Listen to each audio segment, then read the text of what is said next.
Hello नमस्कार जय हिंद साथियों, स्वागत करता हूं आपका एडुथर्सिस के इस ऑनलाइन प्लेटफॉर्म में।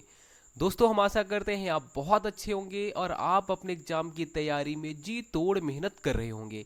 जैसे कि आपने देखा, हमारे होम गार्ड का जब रिजल्ट आया तो उसमें बहुत सारे खाकी बैच के स्टूडेंट ने परचम लहराया।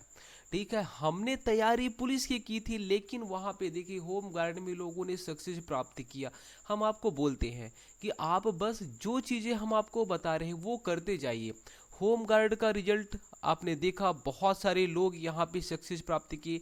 सीजी पुलिस की हम स्पेशली तैयारी कर रहे हैं, तो सीजी पुलिस में तो इसमें बहुत शानदार रिजल्ट आने वाला है।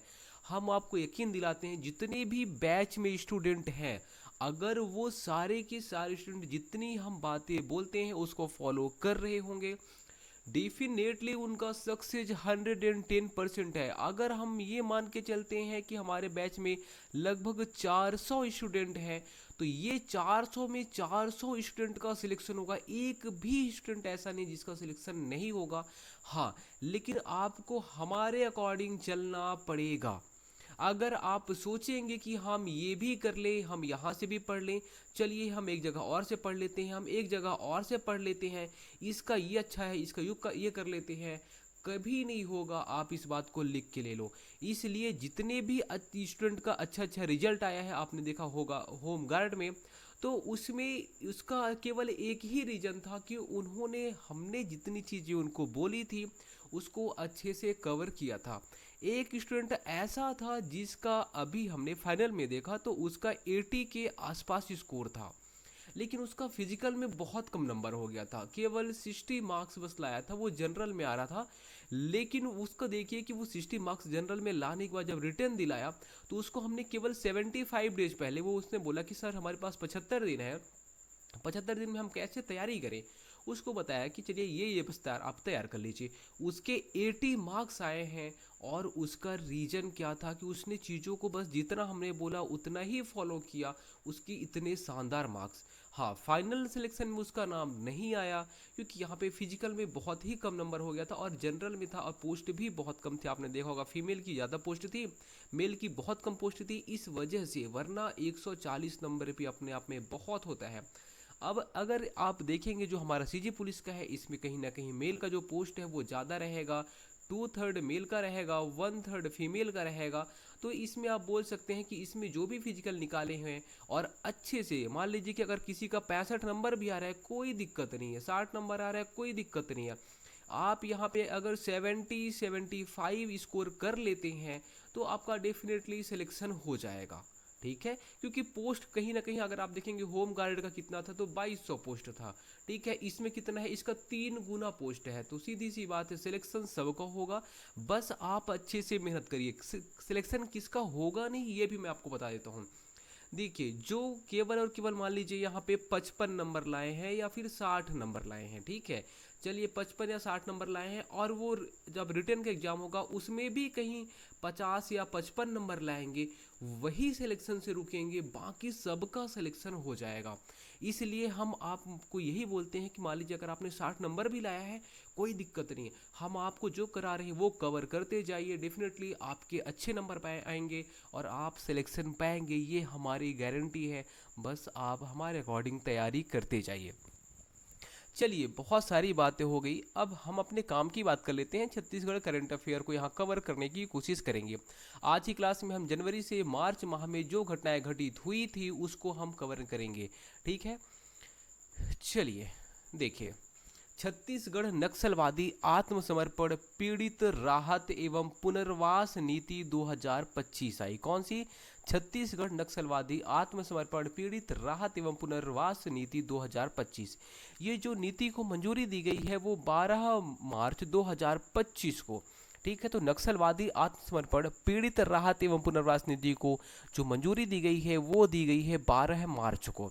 हमारा टारगेट क्या है? हमारा टारगेट है 21 मार्च, क्या 31 मार्च तक को 2026 तक हम नक्सलियों को ख़त्म करके रहेंगे, ये टारगेट है। लेकिन 12 मार्च को जो नक्सलवादी आत्मसमर्पण कर देंगे तो उनको कुछ कुछ फायदा मिलेगा, वही है पुनर्वास एवं यहाँ पे पीड़ित राहत अभियान। ठीक है, देखिए जो मंजूरी दी गई इंपॉर्टेंट नहीं है, फिर भी आप एक बार अच्छे से पढ़ लेना कि हाँ 12 मार्च, ठीक है, एक साल बाद हम नक्सली खत्म कर देंगे ऐसे करके। आर्थिक सहायता जो मिलने वाली है, जो यहाँ पे समर्पण कर देंगे नक्सलवादी लोग, उनको मिलने वाला है 50,000 रुपए। ठीक है, 2023 में 25,000 रुपए का वादा था, आप देखिए 50,000। अगर मान लीजिए कोई नक्सली है तो उनको बोल दीजिए कि भाई आप समर्पण कर दो, आपको 50,000 रुपए मिलेगा। तो ऐसे आप याद करेंगे 50,000 रुपए। ठीक है, और जो बच्चे हैं, बच्चों को प्रयास एवं एकलव्य स्कूलों में मुफ्त शिक्षा व उच्च शिक्षा हेतु 25,000 रुपए की छात्रवृत्ति मिलेगी, स्कॉलरशिप मिलेगी। तो जो इनके जैसे नक्सलवादी में जो उनके बच्चे होंगे, उन बच्चों को प्रयास एवं एकलव्य स्कूल में पहली बात तो फ्री एजुकेशन मिलेगा। और मान लीजिए कि वो अब उनका 12वीं कंप्लीट हो गया है, अब उनको नीट की तैयारी करनी है, आईआईटी की तैयारी करनी है, यूपीएससी की तैयारी करनी है, कॉलेज करना है, तो उनको 25,000 रुपए की यहाँ पे स्कॉलरशिप मिलेगा। ठीक है, यही यहाँ पे कहा गया है। ग्रामीण क्षेत्र में 1 हेक्टेयर जमीन या शहरी क्षेत्र में 1742 फीट जमीन मिलेगी। ग्रामीण क्षेत्र में कितना, तो 1 हेक्टेयर जमीन। ठीक है, 1 हेक्टेयर मतलब कितना होता है, 10,000 स्क्वायर फीट बोलते हैं। 1 हेक्टेयर जमीन किसको मिलेगा, तो जो समर्पण कर देगा उसको। और इसके अलावा शहरी क्षेत्र में 1742 फीट जमीन मिलेगी। और मान लीजिए कि अगर भूमि उपलब्ध नहीं हो पाता है तो 2 लाख रुपए मिलेगा। कौन, जो आत्मसमर्पण कर देगा। नक्सली हिंसा में मारे गए नागरिकों के परिवारों को 15 लाख रुपए की सहायता दी जाएगी। मान लीजिए नक्सली हिंसा में किसी नागरिक के परिवार की मृत्यु हो गई है तो उसको 15 लाख रुपए की सहायता दी जाएगी, ये यहाँ पे कहा गया है। ठीक है, तो ये आपको कुछ कुछ पॉइंट तो याद रख ही लेने हैं, जैसे आर्थिक सहायता आपको याद रख लेना है, फिर बच्चों को क्या यहाँ पे मिलने वाला है, और ये जो उनको मतलब जो ज़मीन मिलने वाली है या फिर जो क्षेत्र मिलने वाला है उसको भी आप यहाँ पे याद करके रख लेना। उसके बाद देखिए एक है रैंप योजना। क्या, रैंप योजना। रैंप योजना क्या है, एमएसएमई के प्रदर्शन को बेहतर व तेज करने हेतु। एमएसएमई मतलब क्या होता है, तो ये छोटे, ये जो सूक्ष्म लघु एवं मध्यम उद्योग होते हैं उसे हम बोलते हैं एमएसएमई। ठीक है, इसका मतलब होता है, जैसे मान लीजिए कि हम एक यहाँ पे अपने गांव में एक उद्योग उद्योग खोलना चाह रहे हैं। अब वो उद्योग क्या रहेगा, तो बीड़ी का। ठीक है, किसका, बीड़ी का उद्योग खोलना चाह रहे हैं। ज़्यादा पैसा लगना नहीं है, ज़्यादा से ज़्यादा कितना लगेगा, 2 लाख लगेगा, 10 लाख लगेगा, तो ठीक है, ये छोटा सा एक उद्योग हो गया। उसमें हम लगभग 100 से 200 लोगों को रोजगार दे सकते हैं कि भाई तुम तेंदुपत्ता लाना, तुम ये लाना, वो लाना, ऐसे करके। तो एक छोटा सा उद्योग हो गया। तो वैसे सूक्ष्म उद्योग हो गया। वैसे मान लीजिए थोड़ा सा अब लगा कि हाँ यार इसमें ज़्यादा लोग हो गए हैं, एक थोड़ा सा बड़ा उद्योग खोल दो। ठीक है, बीड़ी के साथ माचिस भी बनाने लग गए आप, वह वो हो गया सूक्ष्म एवं लघु मध्यम उद्योग हो गया। ठीक है, इसी को हम बोलते हैं। तो एमएसएमई जो सेक्टर होता है, इससे बहुत सारे लोगों को रोजगार मिलता है, ये भी आपको याद रखना है। तो जो सबसे ज़्यादा रोजगार मिलता है वो एमएसएमई से ही मिलता है। देखिए इसका फुल फॉर्म क्या होता है, rising and accelerating MSME performance. ठीक है, तो ये आपको इसका एक बार याद कर लेना है, इसका फुल फॉर्म कि राइजिंग एंड एक्सेलरेटिंग। आर का मतलब राइजिंग, ए का मतलब एक्सेलरेटिंग, मतलब इसको हमें और बढ़ाना है। एम मतलब हो जाएगा एमएसएमई, और पी का मतलब हो जाता है परफॉर्मेंस। देखा आपने, ट्रम्प ताऊ थे, उन्होंने धोखा दे दिया। पहले बोले कि हम मित्र हैं, उसके बाद बोलते हैं कि हम अब आप पे 25% टैक्स लगाएंगे, सॉरी टैरिफ लगाएंगे। उसके बाद उन्होंने बोला कि 50% टैरिफ लगाएंगे। अब वहाँ से कोई भी सामान आएगा तो सीधी सी बात है यहाँ बहुत महंगा मिलने वाला है। और हम यहाँ से अगर कोई चीज़ को भेजेंगे, मान लीजिए कि हमारे यहाँ क्या होता है, बीड़ी बहुत होता है। अब बीड़ी होता है और हम यहाँ से 10 रुपये का पैकेजिंग करके भेजें। ठीक है, अब 10 रुपये का पैकेजिंग करके भेज रहे हैं, लेकिन वो 50% टैक्स लगा दिया। अब कितना हो गया, सोचिए, तो वो 10 रुपये में हम यहाँ पे भेज रहे थे, वो 15 रुपये में वहाँ पे हो जाएगा इसका प्राइस।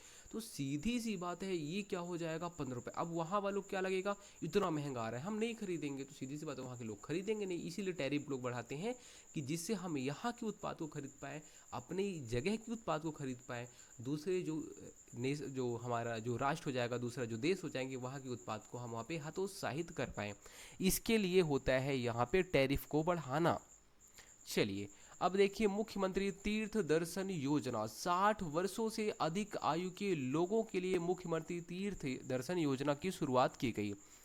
19 प्रमुख है, तो आप ये मत याद करिए कि 19 प्रमुख, बस आपको याद रखना है कि 60 वर्ष से अधिक आयु के जो लोग हैं उनके लिए मुख्यमंत्री तीर्थ दर्शन योजना की शुरुआत की गई है।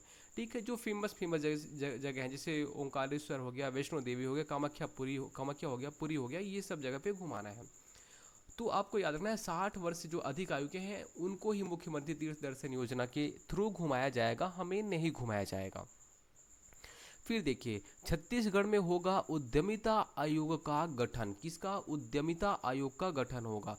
किसके लिए? तो रोजगार सृजन के लिए उद्यमिता आयोग का गठन। उद्यमिता आयोग मतलब सीधी सी बात है यहाँ पे कि आखिर लोगों को रोजगार मिल रहा है, हम लोग को रोजगार कैसे दे सकते हैं, इसके लिए उद्यमिता आयोग का गठन किया जाएगा। जसपुर में जल विद्युत उत्पादन संयंत्र लगाया जाएगा। अभी नहीं लगाया है तो मत याद करिए, आप नहीं याद करेंगे तो भी चलेगा, लेकिन एक बार ऐसे ही आंखों में देख लीजिए कि भाई जसपुर में है हमारे मुख्यमंत्री, और मुख्यमंत्री जी बोल रहे हैं कि हम जल विद्युत उत्पादन संयंत्र लगाएंगे 3500 मेगावाट। तो जसपुर में लगेगा ये, ऐसे क्वेश्चन बहुत कम पूछे जाते हैं, जो लग चुका है उससे ज़्यादा क्वेश्चन पूछे जाते हैं। चलिए, फिर देखिए सिकासार। ठीक है, सिकासार और कोडार जलाशय। जलाशय मतलब यहाँ होता है क्या, जो यहाँ तालाब रहते हैं आप बोल सकते हैं, मतलब वहाँ से अब जो पानी आता है, जिसे शिका बांध जिसे हम बोलते हैं, बांध को, तो बांध को क्या किया जाएगा, रिवर इंटरलिंकिंग लिंकिंग प्रोजेक्ट के तहत में जोड़ा जाएगा। किसको किसको? तो सिकासार और कोडार जलाशय को। ठीक है, तो सिकासार जो जलाशय है और कोडार जलाशय, ये दोनों को जोड़ा जाएगा। ठीक है, सिकासार और कोडार दोनों को जोड़ा जाएगा। दोनों को जोड़ने से ये फ़ायदा क्या रहेगा, तो मान लीजिए कि अगर इसमें ज़्यादा पानी हो गया, इस बांध में ज़्यादा पानी हो गया है, तो यहाँ पे जब जोड़ देंगे तो इसमें पानी आ जाएगा। और ये जो जलाशय रहते हैं ये जुड़े रहते हैं कहाँ से, तो जो क्षेत्र रहते हैं वहाँ से, तो खेतों को पानी मिलना आसान हो जाएगा। मतलब हमने इसको इससे जोड़ा, तो यहाँ पे अगर पानी कम था तो सीधी सी इसमें पानी आ गया, और इस पानी से हम यहाँ पे जहाँ बारिश कम हुआ है वहाँ पे भी हम खेत यहाँ पे क्या कर सकते हैं, पानी दे सकते हैं। इसका ये पर्पस हो जाएगा। तो सिकासार और कोडार जलाशय को रिवर इंटरलिंकिंग प्रोजेक्ट के तहत में जोड़ा जाएगा, ये आपको याद रखना है। फिर देखिए, शहीद वीर नारायण सिंह श्रम अन्न योजना बहुत इंपॉर्टेंट है। क्या? शहीद वीर नारायण सिंह श्रम अन्न योजना। श्रम अन्न योजना देखिए, अगर आप देखेंगे तो आपको समझ में आ जाएगा। श्रम मतलब जो यहाँ पे मेहनत कर रहा है, श्रमिक लोग, और देखिए अन्न मतलब भोजन। तो सभी 33 जिलों में शहीद वीर नारायण सिंह श्रम अन्न जल यहाँ पे योजना की जो शुरुआत की गई है, मतलब यहाँ पे सभी 33 जिलों में जो पंजीकृत श्रमिक हैं उनको 5 रुपए में गर्म एवं पौष्टिक भोजन मिलेगा। यही है क्या, तो शहीद वीर नारायण सिंह श्रम अन्न योजना।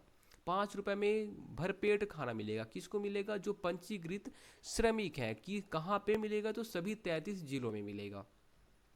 उसके बाद देखिए, पीएमई बस योजना बहुत इंपॉर्टेंट है। पीएमई बस योजना, क्या ई बस मतलब क्या होगा? Electric bus. क्या है? Electric bus. इलेक्ट्रिक बाइक होती है, आप बोलेंगे हाँ इलेक्ट्रिक बाइक होती है, वैसे ही इलेक्ट्रिक बस रहेगी, पेट्रोल डीजल से नहीं चलेगी, ये इलेक्ट्रिकली चार्ज होगी। तो जो हमारे छत्तीसगढ़ को मिलने वाली है पीएमई बस, वो 240 मिलने वाली है, ये आप याद करके रखेंगे। ठीक है, चलिए। उसके बाद देखिए, छत्तीसगढ़ में बनेंगे 33 सोलर विलेज। कितने? 33 सोलर विलेज यहाँ पे मिलने वाले हैं। ठीक है, अब बनेंगे, है ना। तो 33 सोलर विलेज जो बनने वाले हैं वो प्रत्येक जिले में यहाँ पे एक एक, आप बोल सकते हैं सोलर जिले बनाने से फ़ायदा क्या होगा। मान लीजिए कि हमारे पड़ोसी जो धूड़मा रास जो करके हमारा जो गांव है, धूड़मा रास, अगर यहाँ पे लग गया तो हमें भी लगेगा। अच्छा यार, यहाँ सोलर प्लांट अगर ऐसे लगाते हैं, लाइट नहीं रहती तो भी हम यहाँ पे चार्ज करके लगा सकते हैं। तो जब इस जगह पे लग जाएगा तो हमारे जो गांव वाले हैं वो भी बोलेंगे, तो ये लोग भी अपने से लगा लेंगे। तो इसका पर्पस यही है कि सभी 33 जिलों में, हर जिले में एक एक सोलर पैनल लगने वाला है। ठीक है, तो हर जिले में एक एक सोलर विलेज बनेगा। हर मतलब जितने भी जिले हो गए, 33 जिले हैं, 33 जिले में एक सोलर विलेज बनेगा, मतलब पूरा का पूरा जो गांव है वो सोलर से वहाँ पे संचालित हो जाएगी बिजली। तो उससे क्या होगा, दूसरे लोग मोटिवेट होंगे, इसका यही पर्पस है। उसके बाद देखिए, लोकतंत्र सेनानी सम्मान विधेयक 2025। कौन सा? लोकतंत्र सेनानी सम्मान विधेयक 2025 छत्तीसगढ़ विधानसभा में आपातकाल 1975-77 के बीच में हिरासत में लिए गए लोकतंत्र सेनानी को जो भी लोग 1975 और 70 के बीच में, आपको पता है राष्ट्रीय आपातकाल लगा था, इंदिरा गांधी जी थी उस टाइम पे, तो उस टाइम पे जो लोग यहाँ पे जो हिरासत में लिए गए थे उस टाइम पे, उनको क्या मिलेगा, तो उनको 10 से 25 हज़ार रुपये प्रदान किया जाएगा। ठीक है। बहुत सारे लोग प्रोटेस्ट किए थे कि आपने ऐसा क्यों किया, क्यों आपातकाल लगाया, तो जो सेनानी लोग हैं उनको 10 से 25 हज़ार रुपये यहाँ पे मिलेगा। ये हो जाएगा लोकतंत्र सेनानी सम्मान विधेयक। उसके बाद देखिए छत्तीसगढ़ में नई आबकारी नीति लागू हुई है। कब से लागू हुई है? 1 अप्रैल 2025, बहुत इंपॉर्टेंट डेट है ये। 1 अप्रैल 2025 से नई आबकारी नीति लागू हो गई है, ये आपको याद रखना है। चलिए आगे। छत्तीसगढ़ में पत्रकारों की जो सम्मान निधि है वो कितनी हो गई है? तो वो हो गई है 20 हज़ार रुपये। पहले कितनी थी? तो पहले आई थिंक 10 हज़ार रुपये थी, अब बढ़ गई है, अब हो गई है 20 हज़ार रुपये। तो आपको याद रखना है पत्रकारों को कितना पैसा मिलता है, तो 20 हज़ार रुपये मिलता है। ठीक है, कितना? 20 हज़ार रुपये।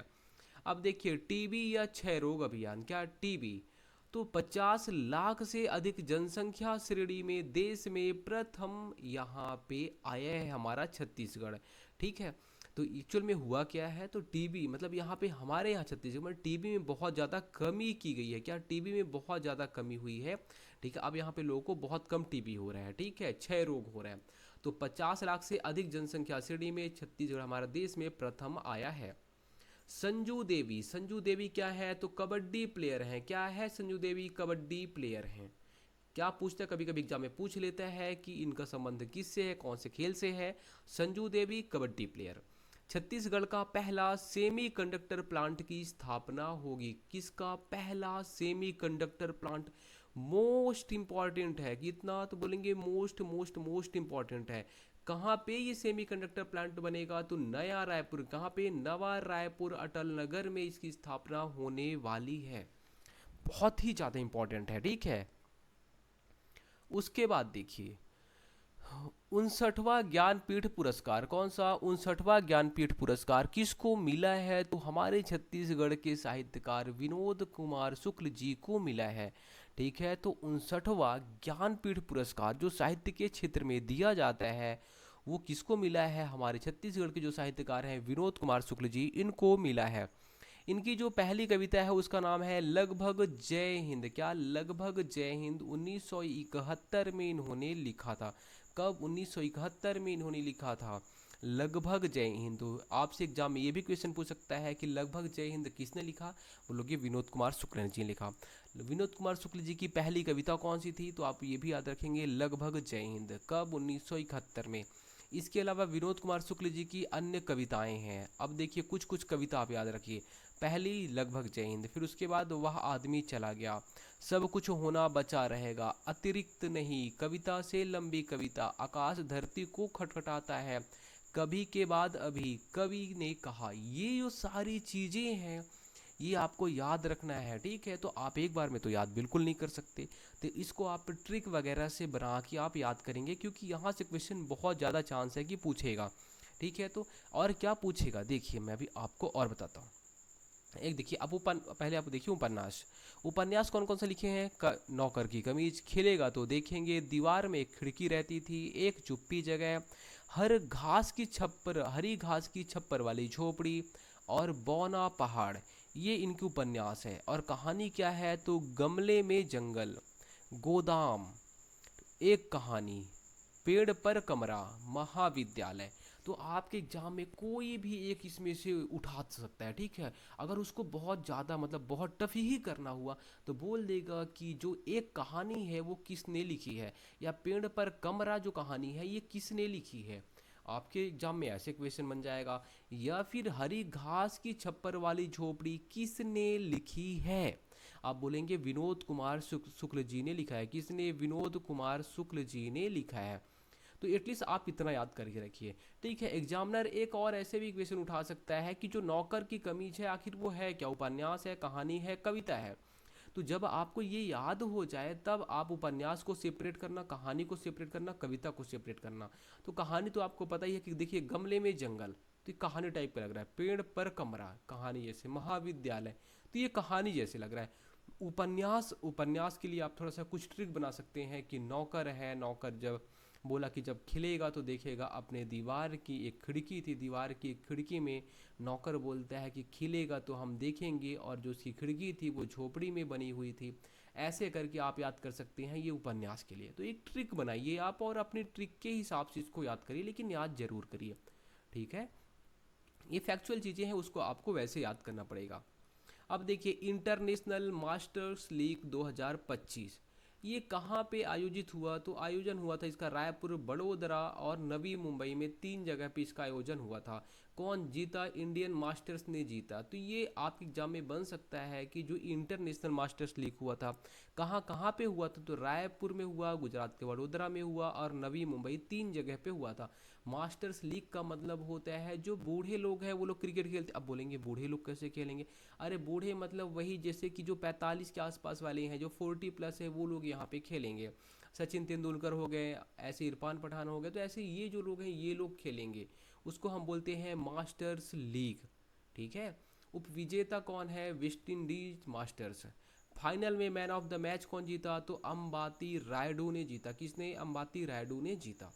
तो आप इसको क्या करेंगे? क्या एक बार में याद हो जाएगा? नहीं याद होगा। आप ऐसे लाइटली पढ़ लीजिए, बस एक बार ऐसे पढ़ते जाइए। कल एक बार आप इसको फिर से पढ़ेंगे, ठीक है। जब आप ऐसे पढ़ेंगे तो जरूर याद होगा। यूनेस्को की विश्व धरोहर की अस्थायी सूची में शामिल कौन सा हुआ है? तो यूनेस्को की जो विश्व धरोहर की अस्थायी सूची है, कौन सी अस्थायी सूची, उसमें क्या शामिल हुआ है? कांगेर घाटी नेशनल पार्क जो छत्तीसगढ़ में है। तो क्या बोलेंगे? यूनेस्को की विश्व धरोहर की अस्थायी सूची, स्थायी सूची नहीं, अस्थायी सूची में कांगेर घाटी नेशनल पार्क को शामिल किया गया है। उसके बाद देखिए, मयाली नेचर कैंप, ये कहाँ पे है? मयाली नेचर कैंप है जसपुर जिले में। कहाँ पे? जसपुर जिले में है मयाली नेचर कैंप। फिर देखिए, देश का पहला सेल्फ हीलिंग के लिए होम स्टे नेचुरोपैथी सेंटर, ठीक है। तो पहला, देश का पहला सेल्फ हीलिंग मतलब खुद से ही ठीक होना है, आप ठीक करना चाहते हैं तो होम स्टे नेचुरोपैथी सेंटर, ये कहाँ पे? कांगेर घाटी नेशनल पार्क में बनाया गया है। अब देखिए खुद से कैसे ठीक होंगे? जब आप नेशनल पार्क में जाएंगे और देखेंगे वहाँ पे जीव जंतु रहेंगे, आपको शुद्ध हवा मिलेगी, तो अपने आप से ठीक हो जाएंगे। तो देश का पहला सेल्फ हीलिंग कहाँ पे? कांगेर घाटी नेशनल पार्क। फिर देखिए, झारा लावा जलप्रपात कहाँ पे है? दंतेवाड़ा जिले में है। छत्तीसगढ़ का पहला हॉर्स राइडिंग ट्रैक कहाँ पे है? तो सुपेला भिलाई में। कहाँ पे? सुपेला भिलाई में छत्तीसगढ़ का पहला हॉर्स राइडिंग ट्रैक बना है। मतलब अगर आपको हॉर्स की राइडिंग करनी है तो सुपेला भिलाई चले जाइए। छत्तीसगढ़ की सांस्कृतिक विरासत की स्मृति पर आधारित soul of the soil life rhythm in Chhattisgarh, इसका जो विमोचन किया है हमारी सांस्कृतिक विरासत। आपको पता है कि हमारी छत्तीसगढ़ की जो सांस्कृतिक रूप है, सांस्कृतिक रूप से बहुत ही ज़्यादा क्या है, ये डेवलप है, आप ऐसा बोल सकते हैं। और अगर जनजाति की बात की जाएगी तो मुड़िया जनजाति, ठीक है। हमारे छत्तीसगढ़ में बहुत ही फेमस, आप देखेंगे संस्कृति जो हमारी है वो बहुत ही शानदार है। हम पौधों की पूजा करते हैं, पेड़ों की पूजा करते हैं, कितने अच्छे लोग हैं, ठीक है। तो हमारी संस्कृति यूनिक है अपने आप में। और इसकी विरासत की जितनी भी इसमें जो चीज़ें हैं हमारे संस्कृति में, वो सब चीज़ें सेफ रहें उसके लिए एक बुक लिखी गई है, soul of the soils life rhythms in Chhattisgarh. इसका जो विमोचन किए हैं वो किए हैं विष्णुदेव साय जी ने किया है। फिर देखिए, वर्ष 2024 छत्तीसगढ़ विधानसभा में सबसे उत्कृष्ट विधायक भावना बोहरा, ठीक है। उतना इंपॉर्टेंट है क्या? नहीं पूछेगा, आप एक बार ऐसे पढ़ लेना। फिर देखिए, छत्तीसगढ़ बजट बेस कब किए पेश किया गया है? 3 मार्च को हमारे छत्तीसगढ़ में बजट पेश किया गया। कब? 3 मार्च को पहली बार हस्तलिखित बजट पेश किया गया। कितने पेज का? 100 पेज का। 100 पेज का हमारा बजट था, ठीक है। और ये हस्तलिखित, हाथ से लिखा हुआ, किसने पेश किया? तो आप याद रखेंगे वित्त मंत्री जी। तो आपके एग्जाम में ये भी क्वेश्चन पूछ लेता है कि बजट कौन पेश करता है, तो आपको याद रखना है वित्त मंत्री पेश करते हैं। और इस बार कौन पेश किया? ओपी चौधरी जी ने पेश किया। हमारे छत्तीसगढ़ का अभी क्या कौन सा बजट था? तो रजत जयंती वाला बजट था। रजत किसको बोलते हैं? 25वां। तो 25वां बजट था हमारे छत्तीसगढ़ का। छत्तीसगढ़ का 25वां बजट था, आपको ये याद रखना है किसने पेश किया, कैसा बजट, हस्तलिखित बजट था। और डिजिटली बजट जो था वो भी इन्होंने ही अभी पिछले साल किया था, ठीक है। डिजिटली था मतलब पेपर में नहीं था, इस बार इन्होंने लिख के और उस बार उसमें पेपर में, डिजिटली मतलब जैसे आप मोबाइल में चीज़ों को देखते हैं वैसे वाला, ठीक है। अब देखिए आगे, देखिए बजट बजट का जो उद्देश्य था वो था ज्ञान के लिए गति। ठीक है, बजट का जो उद्देश्य था वो था ज्ञान के लिए गति। ज्ञान, देखिए जी का मतलब अभी एक तो एग्जाम में कोई पूछा था, ठीक है, कि यहाँ पे किसका मतलब क्या होता है, और उसमें आई थिंक आई का मतलब पूछा था। तो आई का मतलब होता था इंडस्ट्रियल ग्रोथ, है ना। तो वैसे आपको यहाँ पे ज्ञान का मतलब याद रखना चाहिए। जी मतलब गरीब, वाई मतलब युवा, ए का मतलब होता है अन्नदाता, एन का मतलब होता है नारी। तो जो ये लोग हैं, देखिए इन लोग को बेवकूफ़ बनाने का काम कौन करती है? सरकार करती है। वैसे देखो ज्ञान लिखा कितना ऐसे लग रहा है कि इन लोग को फोकस कर रहे हैं, लेकिन ऐसा नहीं करते हैं। तो ज्ञान से गति, तो ज्ञान पिछले जो हमारा बजट था उसका ये पर्पस था, ठीक है, इसको हाईलाइट किए थे, लेकिन जॉब दिए क्या? नहीं दिए। ठीक है, लेकिन आपको याद रखना है कि पिछले साल का जो बजट का उद्देश्य था वो ज्ञान था, अभी इस बार क्या कर दिया? ज्ञान से गति कर दिए। ज्ञान को रहने दिए और गति बढ़ा दिए। गति में क्या क्या आता है? तो गुड गवर्नेंस, इसका फुल फॉर्म आपको याद रहना चाहिए, गुड गवर्नेंस। ए मतलब होता है एक्सेलरेटिंग इंफ्रास्ट्रक्चर, ठीक है, और टी मतलब होता है टेक्नोलॉजी, आई मतलब होता है इंडस्ट्रियल ग्रोथ। ठीक है, ये आपको फुल फॉर्म इसका आना चाहिए। फिर देखिए, छत्तीसगढ़ आर्थिक सर्वेक्षण 2025 प्रति व्यक्ति आय, ठीक है, छत्तीसगढ़ का 1,62,870, ये है प्रचलित भाव पे, ठीक है, प्रचलित। और अगर आपसे कोई पूछ ले कि स्थिर भाव पे, तो स्थिर भाव पे है, आपको मैंने इकोनॉमिक सर्वे में कराया है, 1,07,000, ठीक है, 1,07,000। इंडिया का 2 लाख है, ठीक है। अब देखिए बजट का हमारे जो छत्तीसगढ़ का आकार है वो है 1,65,000, हम आपको इकोनॉमिक सर्वे में कराएंगे। फिर देखिए बजट में जो आवंटित राशि, इसको हम जल्दी जल्दी करेंगे, क्यों? क्योंकि इसको हम आगे इकोनॉमिक सर्वे में भी करने वाले हैं। कृषक उन्नति योजना के लिए हम 10,000 रुपये यहाँ पे दे, 10,000 करोड़ रुपए दिए हैं, सबसे ज़्यादा इसी के लिए। पीएम आवास योजना के लिए 8,500 करोड़, मुख्यमंत्री खाद्यान्न सहायता योजना के लिए 4,500 करोड़, महतारी वंदन योजना के लिए 5,500 करोड़ रुपए दिया गया है बजट में। छत्तीसगढ़ में 1 अप्रैल 2025 से प्रति दिवस मनरेगा मजदूरी दर अब बढ़ गई है। कितना हो गई है? 261 रुपये। पहले कितनी थी? 243, अब बढ़ गया है, कितना हो गया है? 261। तो आपको 261 याद रखना है। 1 अप्रैल 2025 से प्रतिदिन इतनी मजदूरी मिलेगी कम से कम। फिर देखिए छत्तीसगढ़ की विधानसभा की रजत जयंती का छत्तीसगढ़ विधानसभा की रजत जयंती पर आगमन हुआ। किसका आगमन हुआ है? तो द्रौपदी मुर्मू जी का आगमन हुआ है। कब? रजत जयंती, छत्तीसगढ़ की विधानसभा की रजत जयंती पर। छत्तीसगढ़ में ई ऑफिस प्रणाली 1 अप्रैल 2025 से लागू हुआ, ठीक है, ई ऑफिस प्रणाली। और जो फाइल है, फाइलों को डिजिटलीकरण, यहाँ पे डिजिटली मतलब जैसे मान लीजिए कि आपका डेट ऑफ सॉरी आपका जन्म प्रमाण पत्र है, ठीक है, और आपका 10वीं का जो मार्कशीट है, ठीक है, अगर आप इसको रख रहे हैं, अचूहा कुतर दिया, गड़बड़ हो गया काम। इसलिए सब जितने भी फाइल वाइल होती हैं, वैसे सरकारी में भी आपको पता है सरकार में बहुत सारी फाइलें होती हैं, तो फाइलों को डिजिटलीकरण कर दिया गया कि भाई डिजिटल, जिससे क्या हो जाएगा, जैसे आपने देखा होगा बलौदा बाजार में जो कांड हुआ था, ठीक है, जला दिए थे पूरे ऑफिस को। तो वैसे अगर कहीं कांड होते हैं तो सारी चीज़ जो रहे वो कहीं ना कहीं डिजिटली वहाँ पे सेफ रहें, ठीक है, कुछ होता है तो। शिकायतों का त्वरित निपटारा हेतु यहाँ पे ई ऑफिस प्रणाली की शुरुआत की गई 1 अप्रैल 2025 से। फिर देखिए बस्तर पंडुम 2025 का आयोजन। बस्तर पंडुम 2025 का जो आयोजन हुआ है वो 12 मार्च से आयोजन हुआ। तो आपको याद रखना है शुरुआत कब से हुई बस्तर पंडुम की, तो 12 मार्च से इसकी शुरुआत हुई है। बस्तर की जनजाति लोक कला व संस्कृति को प्रोत्साहन करने हेतु बस्तर पंडुम की शुरुआत की गई, ठीक है। तो ये इसका पर्पस याद रखना है, और इसका जो उद्देश्य, इसका जो अर्थ होता है बस्तर की कला को, बस्तर की कला है ना, बस्तर की कला, ये इसका यहाँ पे हिंदी में अर्थ हो जाता है। तो अभी एक तो एग्जाम में पूछ लिया था कि बस्तर पंडुम का अर्थ क्या होता है, तो बस्तर की कला, तो बस्तर की जो कलाएं हैं उसको प्रोत्साहित करने के लिए। फिर देखिए छत्तीसगढ़ का पहला नेशनल लोक अदालत का आयोजन कहाँ पे? छत्तीसगढ़ का पहला नेशनल लोक अदालत का आयोजन जो हुआ है रायपुर जिला न्यायालय में। इंपॉर्टेंट है? नहीं इंपॉर्टेंट है। अभनपुर नवा रायपुर मेमू ट्रेन सेवा का शुभारंभ, क्या अभन मोदी जी क्या किए? अभनपुर, देखिए यही अभनपुर वहीं रायपुर के पास में ही है, ठीक है। तो ये मेमू ट्रेन का शुभारंभ किसने? मोदी जी आ गए, झंडा लहरा दिए। तो अभनपुर नवा रायपुर के बीच मेमू ट्रेन का जो शुभारंभ है वो मोदी जी ने किया। पायलट प्रोजेक्ट किससे संबंधित है? तो दुग्ध उत्पादन बढ़ाने हेतु पायलट प्रोजेक्ट की शुरुआत की गई। फिर देखिए आगे, 38वां राष्ट्रीय खेल, 38वां जो राष्ट्रीय खेल हुआ है वो हुआ कहाँ पे है? उत्तराखंड में हुआ है, ठीक है। सर्वाधिक स्वर्ण पदक किसने जीते हैं? सर्विसेज की टीम 68 स्वर्ण। सर्वाधिक पदक किसने जीते हैं? महाराष्ट्र ने। कितने? महाराष्ट्र ने जीता। तो सबसे ज़्यादा गोल्ड सर्विसेज है ना, सबसे ज़्यादा पदक महाराष्ट्र ने जीते। तो आपको सर्वाधिक पदक तो जरूर याद रखना है चाहिए, महाराष्ट्र ने जीते हैं। छत्तीसगढ़ को 16 पदक मिले हैं, ठीक, 3 गोल्ड मिला है, उतना इंपॉर्टेंट नहीं है, आपको याद रखना है। नेशनल गेम कहाँ पे हुआ? उत्तराखंड में हुआ। सबसे ज़्यादा पदक महाराष्ट्र ने जीते, छत्तीसगढ़ को 16 पदक मिले। लीजेंड 90 क्रिकेट लीग कहाँ पे हुआ? शहीद वीर नारायण सिंह स्टेडियम में। मतलब आपको याद रखना कि बूढ़े लोग का गेम हमारे रायपुर में ही हुआ है, हमारे छत्तीसगढ़ में हुआ है। जीता कौन? तो यहाँ इसमें जीते हैं छत्तीसगढ़ वॉरियर्स। कप्तान कौन था? सुरेश रैना कप्तान थे। राष्ट्रीय महिला फुटबॉल प्रतियोगिता, राष्ट्रीय महिला फुटबॉल प्रतियोगिता नारायणपुर के रामकृष्ण मिशन आश्रम में, ठीक है, रामकृष्ण मिशन आश्रम। अब बोलेंगे ये बना कब? कब बना बताइए? रामकृष्ण मिशन आश्रम की स्थापना कब हुई? 1985, ठीक है। कब? 1985 में।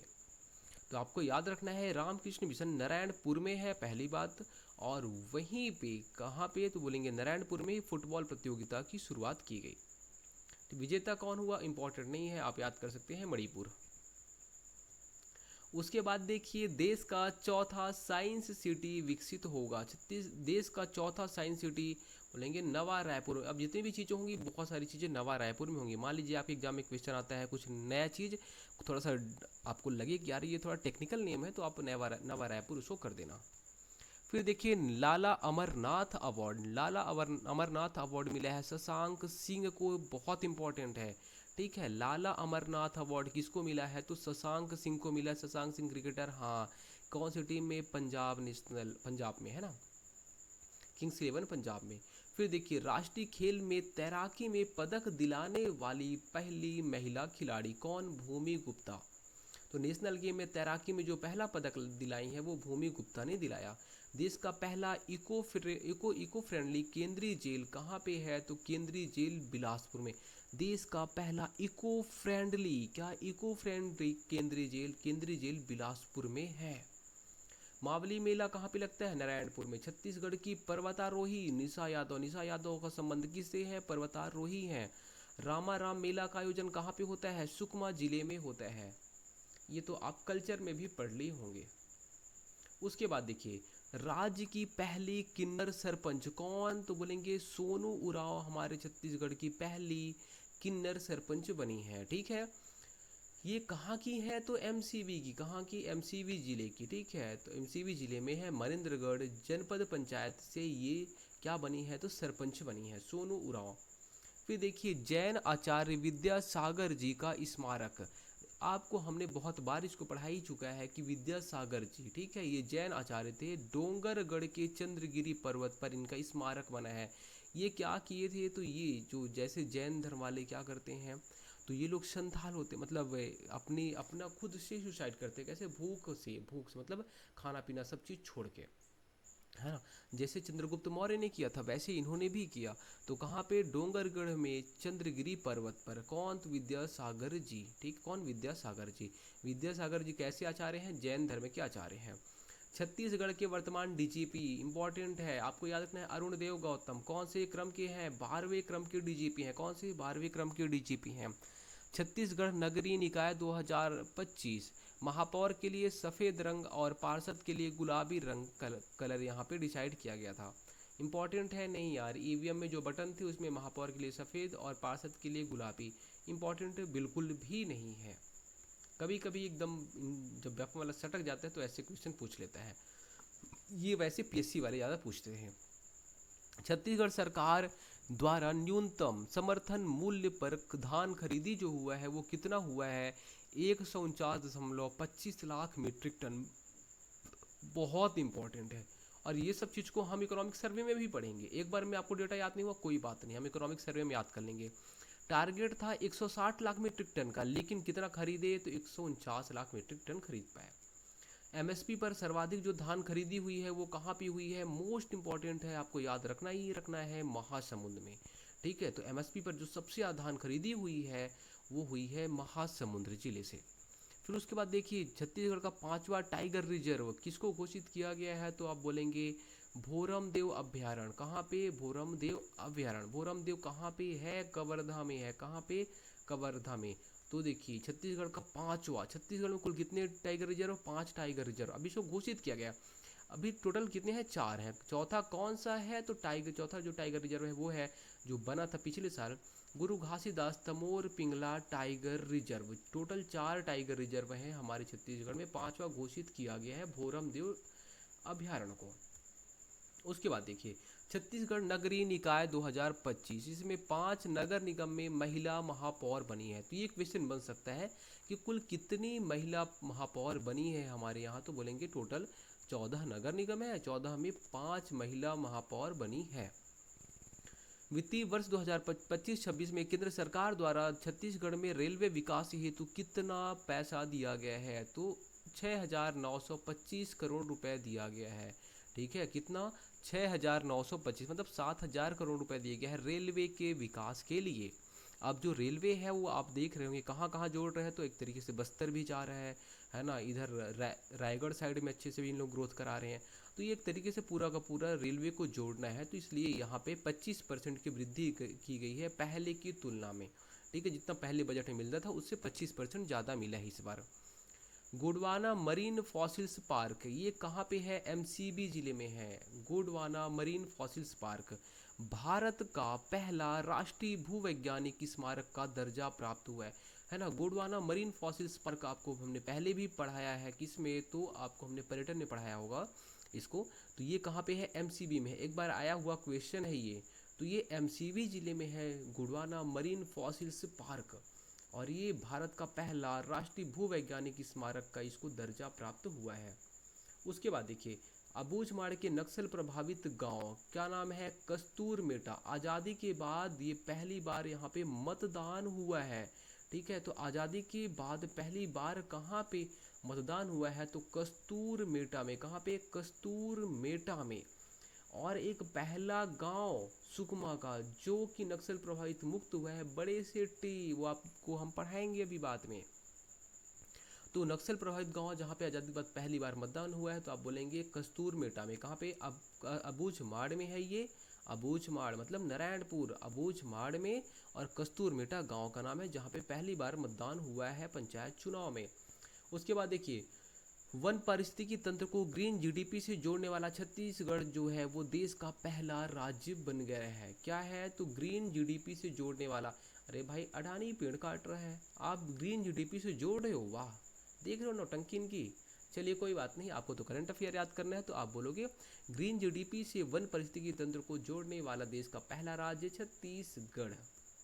उसके बाद देखिए पंडित दीनदयाल उपाध्याय भूमिहीन कृषि मजदूर कल्याण योजना। ठीक है, इसकी शुरुआत कब होती है? 20 जनवरी 2025 को इसकी शुरुआत होती है। पंडित दीनदयाल उपाध्याय भूमिहीन कृषि मजदूर कल्याण योजना। पात्र परिवारों को 10,000 रुपए की यहाँ पे सुविधा मिलेगी। भूमिहीन मतलब सीधी सी बात है उनके पास जमीन नहीं है, तो उनको साल भर में 10,000 रुपए मिलेगा। शुरुआत 20 जनवरी को किया गया है। मोस्ट इंपॉर्टेंट है ये जो डेटा हम यहाँ पे आपको बता रहे हैं, डेट भी आपको याद रखना है, कितना पैसा मिल रहा है वो भी आपको याद रखना है। पात्र परिवार कौन है इसमें आप पढ़ लेना। भूमिहीन कृषि मजदूर, चरवाहा, बढ़ई, लोहार, मोची, धोबी, वन संग्राहक, पौनी पसारी योजना से संबंधित परिवार। इसके अलावा अनुसूचित क्षेत्रों में पूजा कराने वाले पुजारी, बैगा, गुनिया, मांझी सब सम्मिलित है, सबको क्या मिलेगा? 10,000 रुपये साल का मिलेगा। फिर देखिए अटल उत्कृष्ट शिक्षा योजना शैक्षणिक सत्र 2025-26 से शुरू हुआ है। इसमें क्या होने वाला है? किसमें? तो अटल उत्कृष्ट शिक्षा योजना में पंजीकृत निर्माण श्रमिकों के बच्चों को निजी आवासीय विद्यालय में निशुल्क अध्ययन की सुविधा। मतलब देखिए जो पंजीकृत श्रमिक लोग हैं उन लोग के लिए क्या था? तो शहीद वीर नारायण सिंह श्रम अन्न योजना। साथ में उसके बाद क्या मिल गया? अब उन्हीं के बच्चों के लिए अटल उत्कृष्ट अभियान शिक्षा योजना। ठीक है, तो जो पंजीकृत श्रमिक हैं उनके लिए यहाँ पे आवासीय विद्यालय मिलेगा। क्या? निजी आवासीय विद्यालय मिलेगा जहाँ पे उनको सुविधाएं मिलेंगी। वो जो हॉस्टल में काम करते हैं ना वही यहाँ पे, तो हॉस्टल में यहाँ पे वो लोग रहेंगे।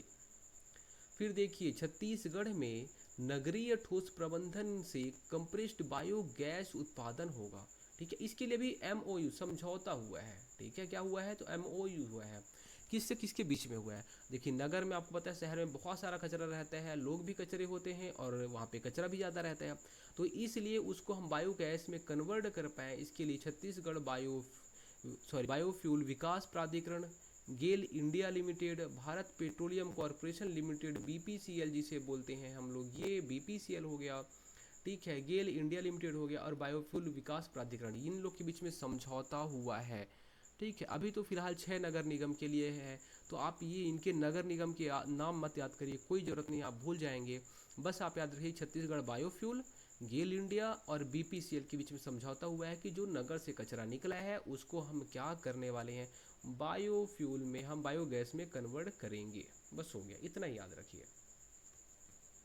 फिर देखिए बिजली मितान बाट सेवा। बिजली मितान बाट सेवा क्या होता है? तो यह CSPDCL Chhattisgarh state power distribution company limited के द्वारा ये शुरू किया गया है, बिजली मितान बाट सेवा। ठीक है, इम्पोर्टेंट है। इसमें क्या है तो देखिए CSPDCL की ओर से उपभोक्ता की जो शिकायत है, भाई साहब ये शिकायत सुनेंगे क्या? नहीं सुनेंगे। लाइट गुल हो जाती है, अब एक स्टूडेंट बोलता है कि सर हमारे यहाँ गांव में इतनी प्रॉब्लम हो गई कि हम लाइब्रेरी जा रहे हैं, लाइट नहीं आ रही है ना, घर में है, गांव में है, वहाँ लाइट नहीं आ रही है, हम करें तो करें क्या, 1 हफ्ते से हम परेशान हो गए हैं। अब बताइए अगर हम इनके पास शिकायत करेंगे ये सुनेंगे क्या? नहीं, ये सब केवल जो योजनाएं बनती हैं ये फालतू छाप योजनाएं रहती हैं। फिर भी आपको याद रखना है बिजली मितान बाट सेवा, ठीक है, CSPDCL की ओर से उपभोक्ता की शिकायत जैसे ट्रांसफार्मर खराबी, ठीक है, बिजली आपूर्ति, बिजली दुर्घटना की शिकायत व्हाट्सएप से कर सकेंगे। ये यहाँ पे इसका उद्देश्य है, बिजली मितान बाट सेवा। ये आप इसका नाम याद रखेंगे, बाट सेवा, बिजली मितान बाट सेवा। फिर देखिए छत्तीसगढ़ सरकार ने राज्य के कलाकारों को दी जाने वाली आर्थिक सहायता राशि 50,000 रुपये की कर दी है। अब जो कलाकार हैं उनको कितना मिलेगा? 50,000 रुपये मिलेगा। जो आर्टिस्ट लोग हैं उन लोग को 50,000 रुपये मिलेगा। जैसे कौन? तो आप बोलेंगे ममता देवांगन, है ना, और इसके अलावा और कौन हो गई? तीजन बाई हो गई। ये सब लोगों को 50,000 रुपये मिलेगा आर्थिक सहायता, मतलब जो कलाकार हैं उन लोगों के लिए। ठीक है, आप आर्टिस्ट हो, अगर आप बाथरूम में अच्छा अच्छा गाना गा लेते हो तो आपको आर्टिस्ट की श्रेणी में नहीं रखा जाएगा, आप भूल जाइए अपने आप को। फिर देखिए कृषि विद्युत पंप सहायता योजना, इसका नाम परिवर्तन कर दिया गया है, अब ये रख दिया गया है डॉक्टर खूबचंद बघेल किसान विद्युत सहायता योजना, इसका नामकरण कर दिया गया है। तो कृषि विद्युत पंप योजना की जगह पे खूबचंद बघेल किसान विद्युत सहायता रख दिया गया है। फिर देखिए और देखिए श्री पंडी राम मंडावी, कौन? श्री पंडी राम मंडावी जी, इनको 2025 में पद्म श्री मिला है, बहुत इंपॉर्टेंट है। किसको मिला है? पंडी राम मंडावी जी को, IMP है ये। ठीक है, ये कौन से क्षेत्र से हैं ये आपको याद रखना है, कला क्षेत्र से हैं पंडी राम मंडावी जी, नारायणपुर जिले के निवासी हैं। ठीक है, और गोड़ मुड़िया जनजाति के, कौन से? तो मुड़िया जनजाति के आप याद रखेंगे, गोड़ मुड़िया जनजाति के प्रसिद्ध कलाकार हैं। क्या करते हैं? तो ये बस्तर में बांसुरी जो सुलुर होता है उसके वादक हैं। ठीक है, बस्तर में जो बांसुरी होते हैं जिसे हम सुलुर बोलते हैं उसके ये वादक हैं। कौन? पंडी राम मंडावी जी। इनको 2024 में छत्तीसगढ़ राज्य अलंकरण सम्मान, दाऊ मंदरा जी सम्मान भी मिला है। तो पंडी राम मंडावी जी का नाम आप नहीं भूलेंगे, नहीं भूलेंगे ना, बोलेंगे नहीं भूलेंगे, पंडी राम मंडावी, पंडी राम मंडावी, पंडी राम मंडावी, पंडी राम मंडावी। फिर देखिए छत्तीसगढ़ यहाँ पे राष्ट्रपति पुलिस पदक से सम्मानित किया गया है किसको? छत्तीसगढ़ के IPS अमित कुमार को। इम्पोर्टेंट है क्या? नहीं, इम्पोर्टेंट नहीं है। ठीक है, बाकी आप वैसे पढ़ सकते हैं कि छत्तीसगढ़ के IPS अमित कुमार को राष्ट्रपति पुलिस पदक से सम्मानित किया गया है। और आगे देखिए छत्तीसगढ़ का पहला डॉपलर रडार मौसम के सटीक अनुमान के लिए कहाँ पे लगाया गया? इंदिरा गांधी कृषि विश्वविद्यालय में लगाया गया। ठीक है, तो छत्तीसगढ़ का पहला डॉपलर रडार कहाँ पे लगाया गया? तो इंदिरा गांधी कृषि विश्वविद्यालय में लगाया गया, मौसम के सटीक अनुमान हेतु। अभी देखिए मैंने देखा है जितनी बार हमारे छत्तीसगढ़ में अब मौसम विभाग ने बोला कि रेड अलर्ट जारी है, तब बारिश ही नहीं होती। अभी भी इन्होंने बोला एक दिन की 1 हफ्ते तक अब कंटिन्यू बारिश होने वाली है, 1 हफ्ते तक गजब का धूप हुआ। तो ये लोग पता नहीं कैसे मौसम वैज्ञानिक यहाँ पे क्या लगाते हैं, समझ नहीं आता, लेकिन जो बोलते हैं उसका उल्टा ही होता है। फिर देखिए राज्य कैंसर संस्थान कोनी बिलासपुर में स्थापित होगा, ये इंपॉर्टेंट है, ठीक है, राज्य कैंसर संस्थान। और पहला ग्रीन जेल बताइए कहाँ कहाँ पे, बिलासपुर में, ठीक है। छत्तीसगढ़ योग आयोग का नया अध्यक्ष, योग आयोग का रूप नारायण।